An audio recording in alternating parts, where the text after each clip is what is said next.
한국 불교를 대표하는 사상가며 이론가였던 원효대사의 업적은 여러 저술로 남아있다. 그러면 그의 인간적인 삶은 어떠했을까? 원효대사는 왜 거룩한 비구의 모습을 벗어던지고 저작거리로 나갔는가? 출가자 원효가 아니라 소성거사라는 이름으로 많은 사람에게 알려지고 화엄경에 나오는 일도 출생사 이런 말이 나옵니다. 일체 무예인이 일도 출생사라는 구절이죠. 그러니까 일체 걸림없는 사람이 한 길로 생사의 길을 넘어선다. 비승비속의 무해한 삶을 살았던 원효대사의 발길이 머문 현장이다.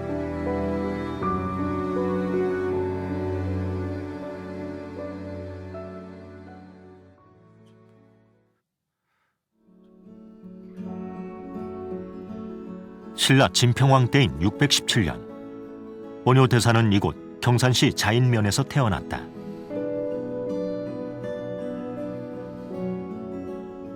삼국유사에는 원효대사가 자신이 태어난 곳과 살던 집에 각각 절을 세웠다는 기록이 있다. 원효대사의 어린 시절 기록은 거의 없지만 당시 밤나무골이었던 이곳은 소년 원효에게 특별한 사색의 장소였을지도 모른다. 어머니를 일찍 여의었기 때문이다. 원효대사 어머니께서 원효대사를 임신하시고 친정으로 출산을 떠나다가 갑자기 산기를 느껴서 주변에 있는 사라사라는 나무 밑에서 산처를 만들고 태어났습니다.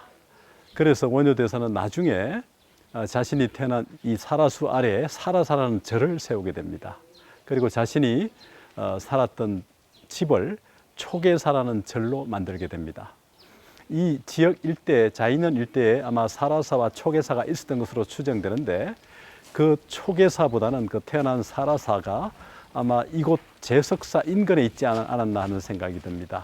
그래서 이 제석사에서는 원효대사의 탄생설화에 근거해서 최근 한 10여 년 이래 원효대사의 탄생 성지로 조성해 가고 있습니다. 제석사에서는 해마다 원효대사 탄신 달해제를 봉행하고 있다.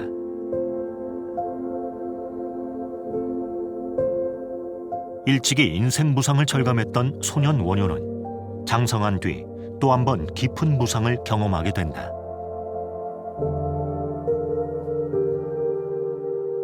백제와의 전투에서 동료들이 죽어가는 것을 보게 된 것이다. 그 충격으로 29세 무렵 세속을 떠나 출가한다. 제석사의 특별한 전각, 원효성사전이다. 원효대사와 관련된 모든 설화들을 집약하고 있는 곳이 이곳이라고 할 수 있죠. 마치 부처님의 일대기를 팔상성도라고 얘기하는 것처럼 8가지 그림으로 이렇게 그려놓고 설화를 담은 곳이기도 합니다. 원효대사의 좌상을 중심으로 벽면은 남달랐던 원효대사의 생애를 한눈에 볼 수 있는 일대기가 그려져 있다.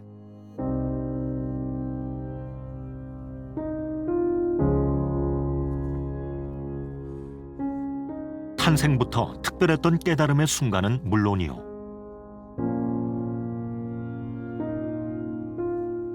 요속공주와의 인연과 소성거사로 자칭하며 무의 춤을 추고 아들을 두었던 인간적인 삶의 행적이 기록되어 있다.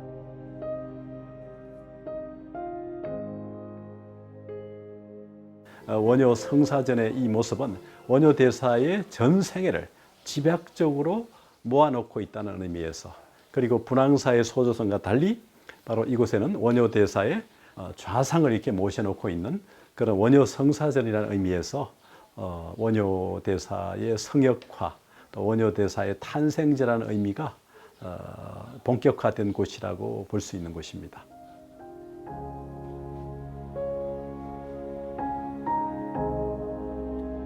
행장에 여백이 많은 원효대사지만 걸림없는 자유인으로 무의 춤을 추기까지 원효 대사의 치열했던 구도열은 그의 저술을 통해 가늠해 볼 수 있다. 원효 대사는 1300여 년 전에 이곳 자인 일대에서 태어나서 활동하다가 출가를 했습니다. 이 때문에 원효 대사에 관련된 젊은 시절의 기록은 거의 없다시피 합니다. 그래서 원효 대사의 젊은 시절의 기록은 그가 쓴 발심 수행장에 치열한 수행의 모습이 나와 있습니다. 절하는 무릎이 얼음처럼 차더라도 불을 구하려고 하는 마음이 없어야 하며 굶주린 창자가 끊어지더라도 밥을 구하려고 하는 생각이 없어야 된다고 하는 것처럼 젊은 시절에 열심히 수행했던 그런 무대가 바로 이 일대가 아닌가 하는 생각이 듭니다. 1300여 년 전의 원효 대사의 행적이 비록 미미하지만 이 제석사에 조성된 원효 성사전 그리고 이 일대의 분위기 그리고 문화 유적을 통해서나마 원효 대사의 젊은 시절을 다시 한번 생각해 볼 수 있지 않을까 하는 생각이 듭니다.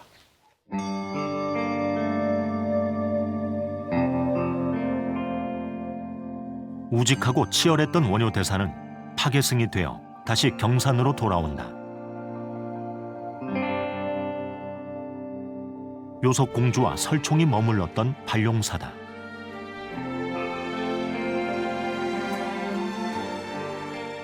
원효 대사가 활동하던 7세기 중반, 신라 불교는 전성기를 맞고 있었고 유학파 승려들이 중심이었다. 원효 대사도 의상 대사와 함께 유학을 시도했으나 두 번째 유학길에서 포기하고 돌아온 뒤 요속 공주와 인연을 맺는다.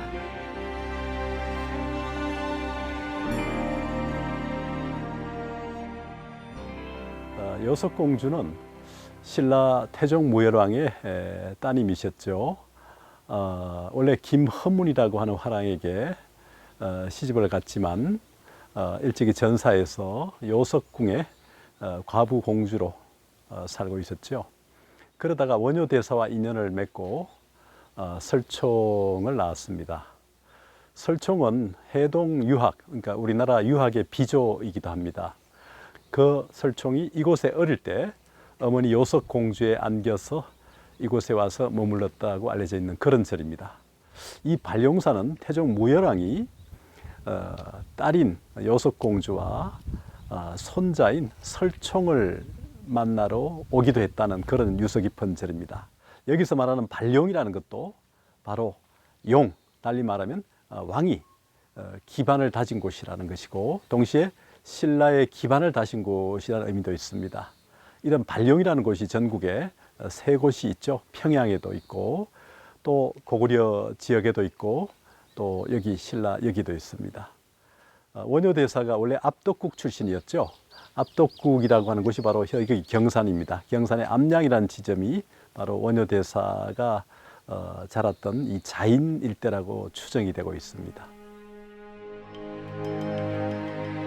발룡사 뒤편으로 이어진 언덕길은 경주로 통하는 옛길이다. 임금이 넘은 길이라 하여 왕제라 불리는데 무열왕과 왕후가 발룡사에 있는 딸과 손자를 보기 위해 넘었던 길이다. 왕제로 오르는 길목엔 요속공주의 마음 세계처럼 관음보살상이 모셔져 있다.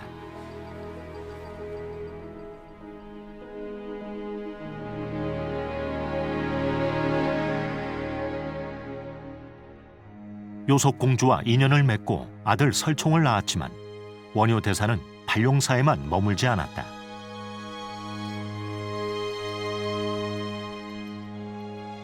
백성들과 함께 춤추고 마시는 저작거리의 소성거사였다. 발룡사는 신라 왕실의 기원 사찰이기도 했다. 고려시대의 부흥기를 거쳐 조선시대까지 대가람의 위용을 떨치던 발룡사의 흔적은 흩어진 석조 유물로 남아있다.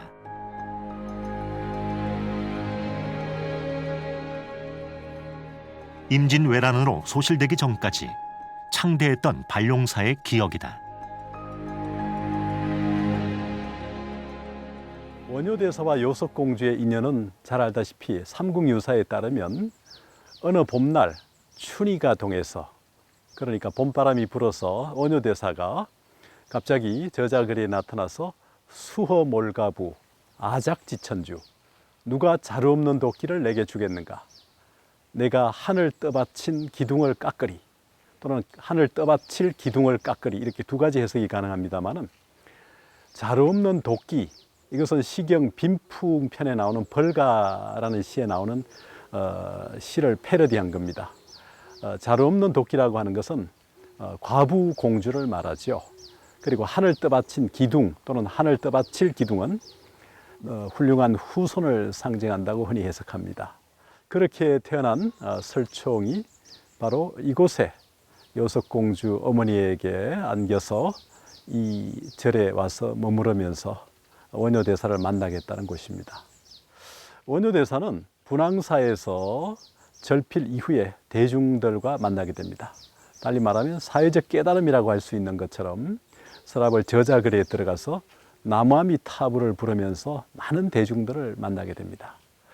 화엄경에 나오는 일도 출생사, 일체 무예인이 일도 출생사라는 구절이죠. 그러니까 일체 걸림없는 사람이 한 길로 생사의 길을 넘어선다. 이런 그 외침을 펼치면서 저자글에 콜리게 여러 무지랭이들에게까지도 어떠한 사람이라 하더라도 배우지 못하고 가난한 사람이라 하더라도 지극한 마음으로 나무아미타불을 10번만 부르면 서방 극락정토에 왕생할 수 있다. 이런 사상을 펼치게 됩니다. 그래서 원효는 이제 소성거사라고 하는 이름으로 불리게 됩니다. 출가자 원효가 아니라 소성거사라는 이름으로 많은 사람에게 알려지고 원효 스스로도 자유롭게 많은 사람들을 만나면서 교화에 이르게 됩니다. 정토사상을 배경으로 일심사상을 배경으로 새로운 불교 운동을 시작했다는 사실을 알 수 있습니다. 그 출발지가 어쩌면 분황사이기도 하고 이 발령사이기도 한 것이죠.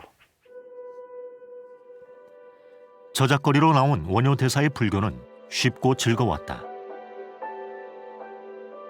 글을 알거나 모르거나 아이에서 어른까지 나무아미타불 연부를 노래처럼 따라했다. 원효대사가 추었다는 무예춤을 복원한 것이다.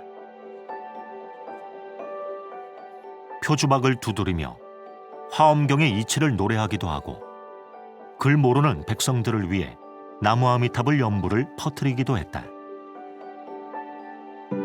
왕실 불교가 저작거리의 생활 불교, 민중 불교가 된 것이다. 무예자제했던 원효대사의 삶은 포항 오호사에도 전설 같은 이야기를 남겼다. 오오지의 법거량 설하다.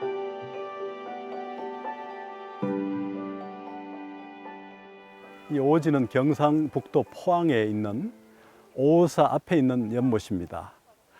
원효대사는 당시 서라벌에서 많은 저작 활동을 하게 됩니다. 그러다가 조금 의문이 생기면 지금의 1시간 반 정도 걸리는 이 포항 오호사에 찾아와서 여기에 머물고 있던 당대 고성인 해공 스님과 함께 토론을 벌이게 됩니다.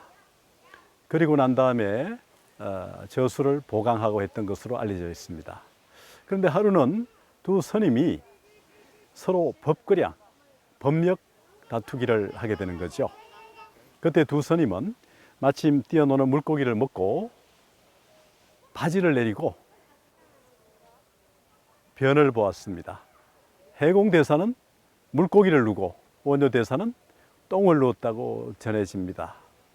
그런데 훗날에는 오히려 거꾸로 해공대사가 똥을 누웠고 원효대사가 물고기를 누웠다고 전해집니다. 과연 어느 분이 더 법력이 있었던 것일까요? 서로 물고기를 누웠다는 법거량 전설로 사찰명도 오호사로 바뀌었다. 진평왕 때 창건된 오호사의 애초 이름은 항사사였다. 수려한 경관과 선건 도량으로 신라 때부터 고승들의 발길이 이어지던 역사 도량이다.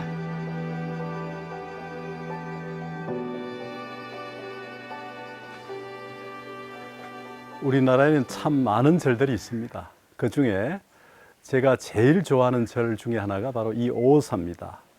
오사에는 7세기에 당대의 고성인 원효대사하고 해공대사가 머문 절입니다.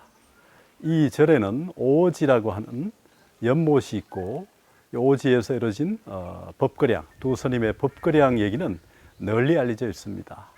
원효대사가 물고기를 누고 해공대사가 똥을 누었다는 얘기는 서로 원래 사실과는 다른 것이긴 하지만 아마도 원효대사가 전국구인 반면 해공대사는 지역구라는 지명도 때문에 후대에 그렇게 알려진 것으로 보입니다.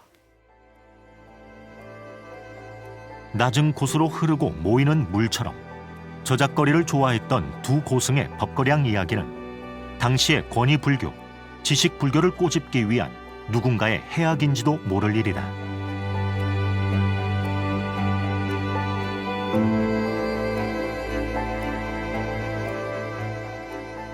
원효대사의 걸림없는 생애를 유추해 볼 수 있는 또 하나의 유물이 남아있다. 오오사 경내 유물 전시관이다.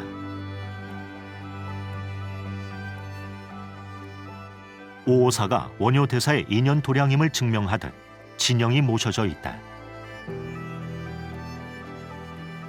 옆에는 해공대사의 진영을 나란히 모셔 마치 두 분 스님의 유쾌한 법거량이 계속되고 있는 듯하다.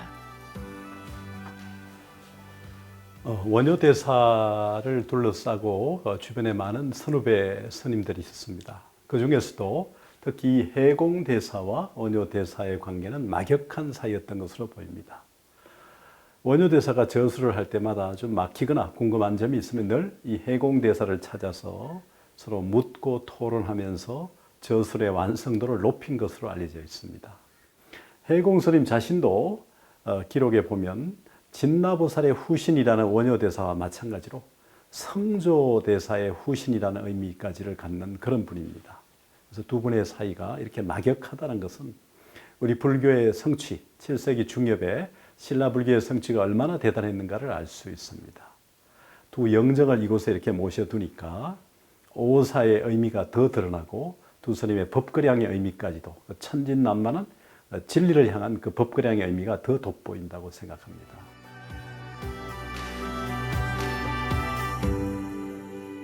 원효대사의 삶을 유추해 볼 수 있는 특별한 유물, 삿갓이다.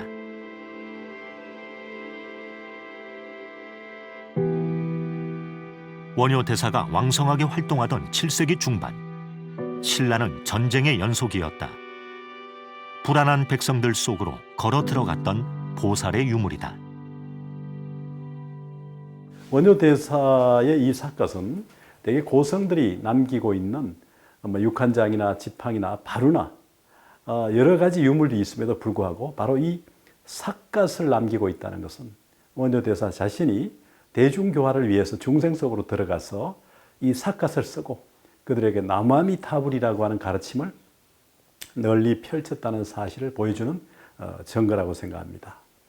모두가 나무아미타불이라는 6자만 지극한 마음, 치심으로 10번 외치게 되면 모두가 정토에 왕생할 수 있다, 정토에 태어날 수 있다는 가르침을 강조했던 원효대사를 연상케 합니다.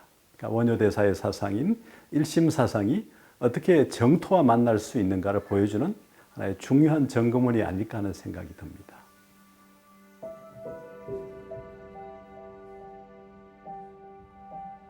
나무아미탑을 육자 연불은 거듭되는 전쟁으로 불안에 떠는 백성들에게 원효대사만이 줄 수 있는 안심 법문이고 희망의 선물이었다.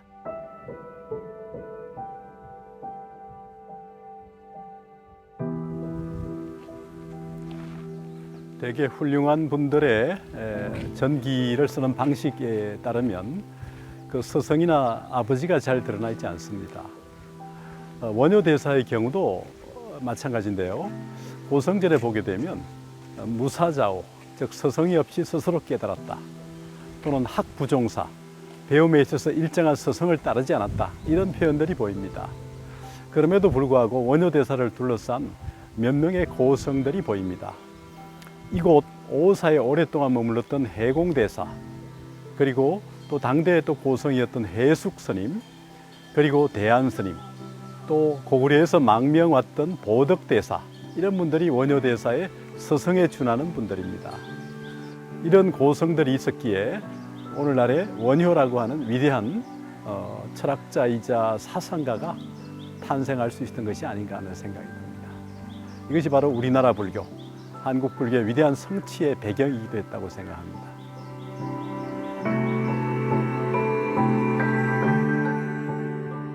눈 밝은 스승이 있다 해도 깨달음은 자신의 몫이다. 원효는 어떻게 깨달음을 얻은 것일까?